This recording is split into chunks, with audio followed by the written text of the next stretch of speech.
અનુસૂચિત વિસ્તારમાં 72 કલાકથી લાઇટ ગુમ, લોકો પરેશાન।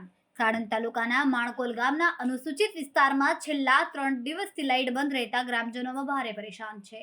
યુજીવીસીએલ કર્મચારીઓ ફોન ઉપાડતા નથી, જ્યારે વાયરમેને તો ફોન સ્વિચ ઓફ કરી દીધો હોવાનો આક્ષેપ છે। અધિકારીઓ દ્વારા 1 કલાકમાં પાછા આવશે તેવી ખાતરી અપાઈ હતી, પરંતુ 72 કલાક વીતી ગયા છતાં પણ કોઈ અધિકારી કે કર્મચારી સામે આવ્યા નથી। લાઇટ ન હોવાના કારણે વરસાદી મોસમમાં મચ્છરોનો ત્રાસ વધી રહ્યો છે। નાના બાળકો અને વૃદ્ધ ગરમીમાં ત્રાસ અનુભવી રહ્યા છે। સરકારની 24 કલાક વીજળી આપવાની જાહેરાતો એક તરફ અને બીજી તરફ ગામડાઓમાં લોકો અંધકારમાં જીવન જીવવા મજબૂર બન્યા।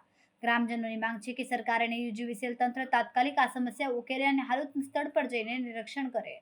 સાણંદ તાલુકાનું માણકોલ ગામમાં વણકરવાસમાં છેલ્લા 72 કલાકથી લાઇટ છે નહીં અને જીબીમાં અમે ઘણી બધી કમ્પ્લેનો કરી છે, હોવા છતાં કોઈ પણ અધિકારી અહીંયા આવતા નથી અને છેલ્લા 72 કલાકથી વણકરવાસના જે મોહલ્લો છે તેમાં લાઇટ છે જ નહીં। જેમાં તમે વિડીયોમાં જુઓ તો નાના બાળકોને સુવા માટે અને તેઓને કોઈ પણ મચ્છરની એની બીમારી થાય તો એનું જવાબદાર અધિકારી કોણ?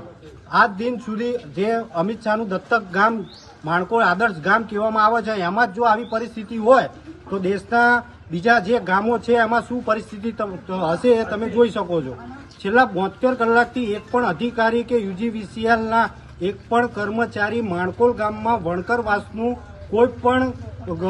કોઈ જોવા માટે આવ્યું હોય એવું પણ બનેલ નથી, જેથી કરીને અમારા સોશિયલ મીડિયા દ્વારા સરકારને અને ગુજરાત સરકારને અમે જાણ કરીએ છીએ કે આ જે હાલાકી પડી રહી છે એનું તાત્કાલિક નિરાકરણ આવે।